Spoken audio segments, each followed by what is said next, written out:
नमस्कार दोस्तों, हमारे लेसन स्टडी चैनल के करंट अफेयर सेगमेंट में आपका स्वागत है। आज है 8 अगस्त और 8 अगस्त तक एग्जाम के पॉइंट ऑफ व्यू से जितनी भी इंपॉर्टेंट अपडेट्स हैं वो हम यहाँ पर देख लेते हैं। तो पहला क्वेश्चन है, भारतीय स्वतंत्रता की 75वीं वर्षगांठ पर कौन 6 अलग अलग महाद्वीपों में भारतीय तिरंगा फहराएगा? ऑप्शन इसमें भारतीय थल सेना, भारतीय वायुसेना, भारतीय नौसेना या फिर उपयुक्त सभी। तो इसका करेक्ट आंसर है भारतीय नौसेना। इंडियन नेवी द्वारा अभी हाल ही में भारत की स्वतंत्रता के इस अवसर पर इसे आजादी का अमृत महोत्सव के रूप में मनाने के लिए 6 अलग अलग महाद्वीपों पे भारत का झंडा फहराने की योजना है। इसके लिए इंडियन नेवल शिप्स को अलग अलग कॉन्टिनेंट्स पे भी भेजा जाएगा। यहाँ पर अगर हम भारतीय नौसेना की बात करें तो वर्ष 1830 में ब्रिटिश शासनकाल के समय भारतीय नौसेना की स्थापना हुई थी। भारतीय नौसेना को पहले रॉयल इंडियन नेवी के नाम से जाना जाता था। इसका जो मुख्यालय है ये नई दिल्ली में स्थित है। 4 दिसंबर 1971 को ऑपरेशन ट्राइडेंट में मिली कामयाबी की वजह से हर साल 4 दिसंबर को भारतीय नौसेना दिवस मनाया जाता है। एडमिरल आर हरिकुमार ये वर्तमान में भारतीय नौसेना प्रमुख है। नेक्स्ट क्वेश्चन है, हाल ही में किस राज्य ने ट्रांसजेंडर समुदाय को सस्ते दामों पर घर देने का प्रस्ताव रखा है? ऑप्शन इसमें गुजरात, महाराष्ट्र, कर्नाटक या फिर गोवा। तो इसका करेक्ट आंसर है महाराष्ट्र। महाराष्ट्र सरकार के सोशल वेलफेयर डिपार्टमेंट ने ट्रांसजेंडर कम्युनिटी के लिए अफोर्डेबल हाउसिंग की यह स्कीम प्रपोज की है। इस प्रपोज्ड स्कीम के तहत अभी हाल ही में नागपुर में लगभग 150 फ्लैट्स ट्रांसजेंडर कम्युनिटी को ऑफर किए जाएंगे। अब यहाँ पर अगर हम महाराष्ट्र से रिलेटेड कुछ इंपॉर्टेंट पॉइंट्स की बात करें तो यह राज्य 1 मई 1960 को अस्तित्व में आया। यहाँ की जो राजधानी है मुंबई, इसे भारत की आर्थिक राजधानी भी कहा जाता है।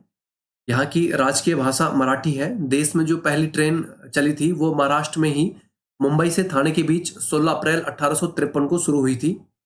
प्रसिद्ध गेटवे ऑफ इंडिया, अजंता व एलोरा की गुफाएं, कैलाश मंदिर, ये सभी महाराष्ट्र में स्थित है। यहाँ की विधायिका जो है वो द्विसदनात्मक है और वर्तमान में यहाँ के मुख्यमंत्री एकनाथ शिंदे हैं।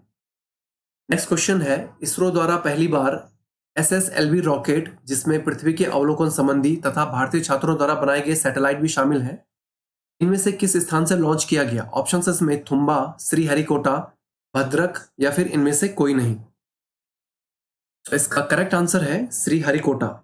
इसरो का यह पहला स्मॉल सैटेलाइट लॉन्च व्हीकल है जिसमें इंडियन स्टूडेंट्स द्वारा बनाया गया आजादी सेट और अर्थ ऑब्जर्वेशन सैटेलाइट्स भी शामिल हैं। इसे श्रीहरिकोटा से लॉन्च किया गया।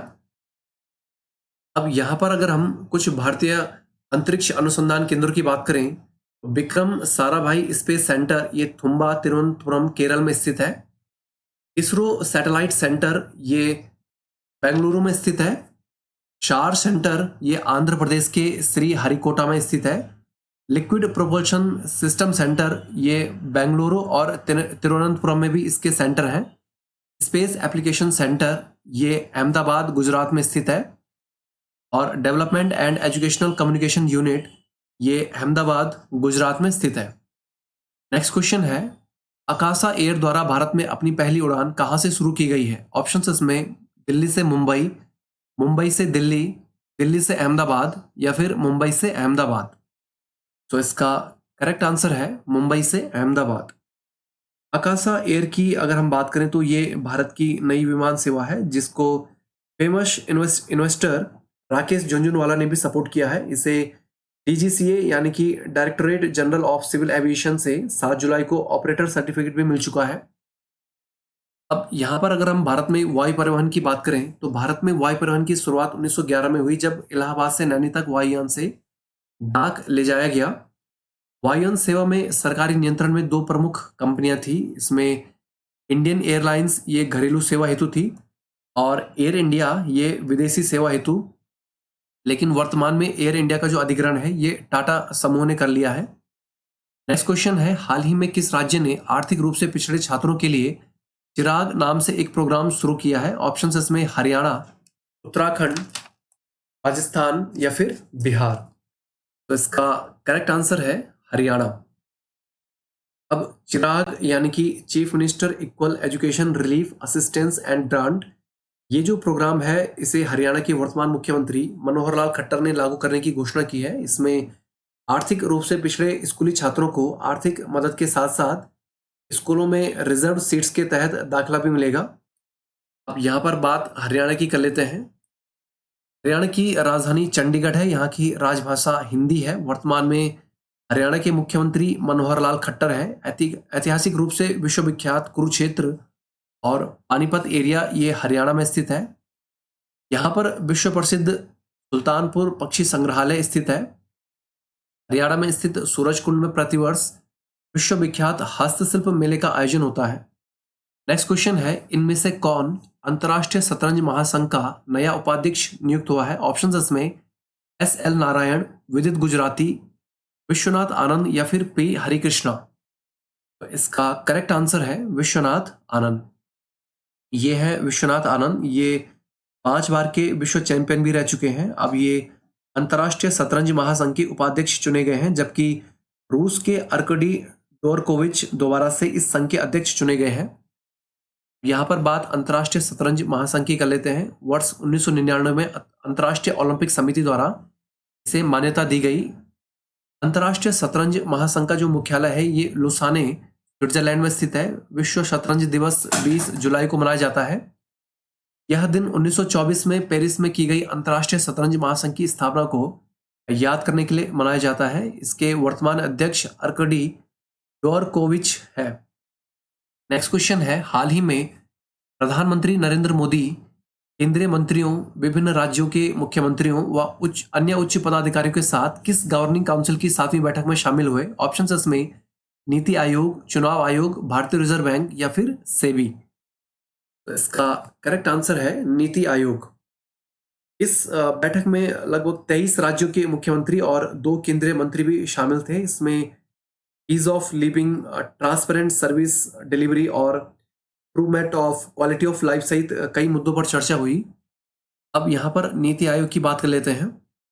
इसका जो गठन है ये 1 जनवरी 2015 को किया गया। इसका मुख्यालय नई दिल्ली में है। नीति आयोग का अध्यक्ष प्रधानमंत्री होता है। इसका उपाध्यक्ष प्रधानमंत्री द्वारा नियुक्त किया जाता है। इसके पहले उपाध्यक्ष अरविंद पनगडिया थे। शुभम बेरी ये वर्तमान में नीति आयोग के उपाध्यक्ष हैं और वर्तमान में नीति आयोग के सीईओ परमेश्वरन अय्यर हैं। अब कुछ इंपॉर्टेंट वन लाइनर्स भी यहाँ पर देख लेते हैं। कोलंबिया में अंडर 20 चैंपियनशिप में भारत के सेल्वा प्रभु ने ट्रिपल जंप में रजत पदक जीता है। भारतीय नौसेना ने भारत के 75वें स्वतंत्रता दिवस के अवसर पर 6 अलग अलग महाद्वीपों में तिरंगा फहराने का फैसला किया है। महाराष्ट्र सरकार ने हाल ही में ट्रांसजेंडर समुदाय के लिए सस्ते दामों पर घर देने का प्रस्ताव रखा है। इसरो द्वारा पहली बार SSLV रॉकेट लॉन्च किया गया, जिसमें पृथ्वी के अवलोकन संबंधी सैटेलाइट था। भारतीय छात्रों द्वारा निर्मित सैटेलाइट भी शामिल थे। जगदीप धनखड़ ये भारत के 14वें उपराष्ट्रपति नियुक्त हुए हैं। आकाशा एयर द्वारा भारत में अपनी पहली उड़ान मुंबई से अहमदाबाद के बीच शुरू की गई है। विश्वनाथ आनंद ये अंतर्राष्ट्रीय शतरंज महासंघ के नए उपाध्यक्ष नियुक्त हुए हैं। हरियाणा सरकार ने हाल ही में आर्थिक रूप से पिछड़े छात्रों के लिए चिराग नाम से नया प्रोग्राम शुरू किया है। अब यहाँ पर राष्ट्रमंडल खेल 2022 की कुछ अपडेट्स दे देते हैं। यहाँ पे टेबल टेनिस में भारतीय जोड़ी शरद कमल व जी साथिया ने रजत पदक जीता है। भारत की अनु रानी ने भाला फेंक प्रतियोगिता में कांस्य पदक जीता है। भारतीय धावक संदीप कुमार ने 10,000 मीटर की स्पर्धा में कांस्य पदक जीता है। ट्रिपल जंप में भारत के एल्डोस पॉल ने स्वर्ण पदक, जबकि अब्दुल्ला अबू बकर ने रजत पदक जीता है। भारतीय बॉक्सर निखत जरीन, अमित पंघाल और नीतू ने भारत के लिए स्वर्ण पदक जीता है। टेबल टेनिस में भारत की भाविना पटेल ने स्वर्ण, जबकि सोनल बेन ने कांस्य पदक जीता है। तो friends, that's all for today. अगर आपको हमारी वीडियो यूजफुल लगी हो तो हमारे चैनल को लाइक, सब्सक्राइब करें और अपने फ्रेंड्स के साथ शेयर भी करें। Thank you all, best of luck. मिलते हैं नेक्स्ट वीडियो में।